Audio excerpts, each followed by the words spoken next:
د لیلا او د مجنون قصې د پښتنو ته یادې دي. دا لیلا چې ده نو دا یو تکه توره جینۍ وه، په عربۍ کې لیلتون توره شپه، دا د تورې شپې په شانتې توره جینۍ وه. او مجنون شهزاده د قیس نومې دی.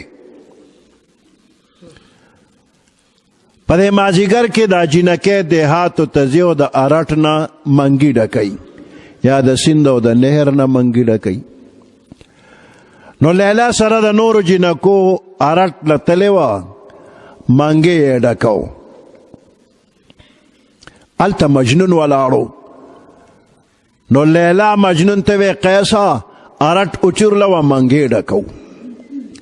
جوړغه ارټ ته ورمخکې شو، ارټ یې تاوو، اوبې یې رېستې.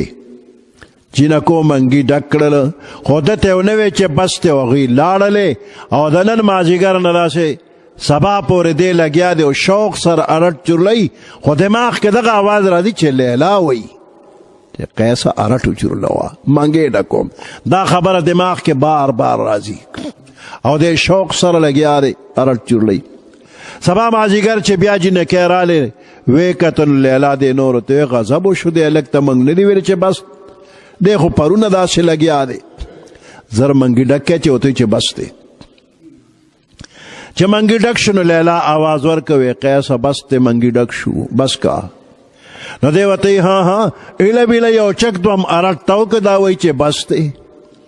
روغ شواروز یې ارټ چورلولی دی، ستړی کېږي نه، دا د عشق اثر دی. نو که د ابلیس کې عشق وي نو په دې یوه سجده به ملا ماته شوې نه وه، خو عشق پکې نو د آدم علیه السلام ته سجده ونه کړله. نو چې علم پکې وي او محبت پکې نه نو دکې تکبر راغی. او که چا کې عشق او محبت شته خو علم پکې نشته نو دا سبب د گمراهۍ دی. نو پښتانه وایي چې بې علم شیخي کا، نو دا کفر بس دی.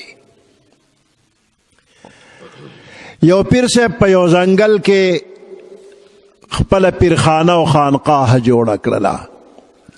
خلک به د لرې لرې ځای نه راتلل، وظیفې له او دعا له، ذکر فکر له به راتلل. یو ناشنا سړی راغی، هغه چې ګیر چاپېره حالاتو ته وکته چې دا خو ځنګل دی او زمري او شرمخان دي پکې. نو د پیر صاحب د مورید ته وایي چې فلاني ستا د پیر صاحب په دې ځنګل کې پیرخانه جوړه کړه، دې کې خو زمري او شرمخان دي، نو ستا دا پیر د زمرو نه یریږي نه؟ هغه ورته زمړی زما پیر د خدای نه یریږي نه، بله زمري نه څه یریږي.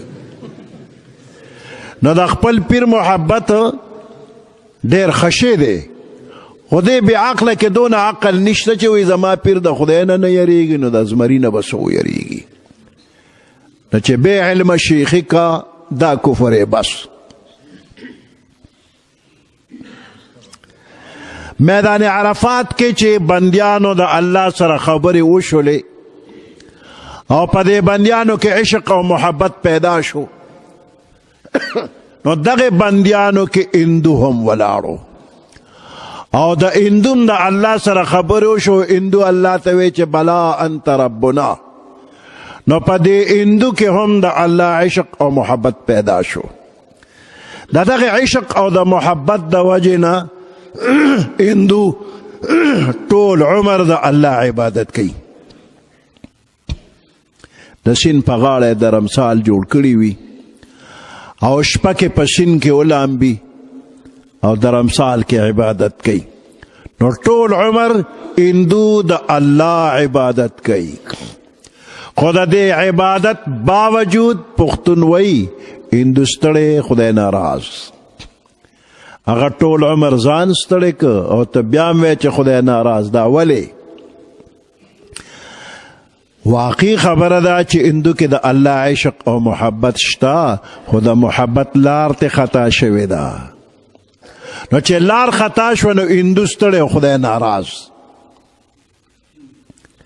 هندو وایي زه د الله سره محبت کومه، سکان وی منگ محبت کو، عیسائیان وی منگ کو، یہودیان وی منگے کو، مشرکان وی منگے کو، مسلمانان وی منگیم کو.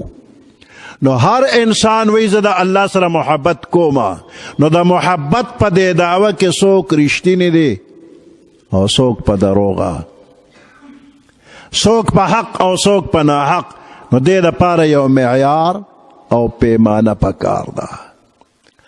اگا معیار او پیمانہ اللہ قرآن کے نازل اکڑا. قل ان کنتم تحبون اللہ فاتبعونی. قل او فرمائے پیغمبر علیہ السلام ان کنتم تحبون اللہ کتاسو اللہ سر محبت کوئے، دا محبت دعوی لرے نو فاتبعونی زما تابداریو کے. نو دا اللہ دا محبت پا دعوی کے رشتینوالی دا پارا شرط اول زمن دا پیغمبر علیہ السلام اتباع دا.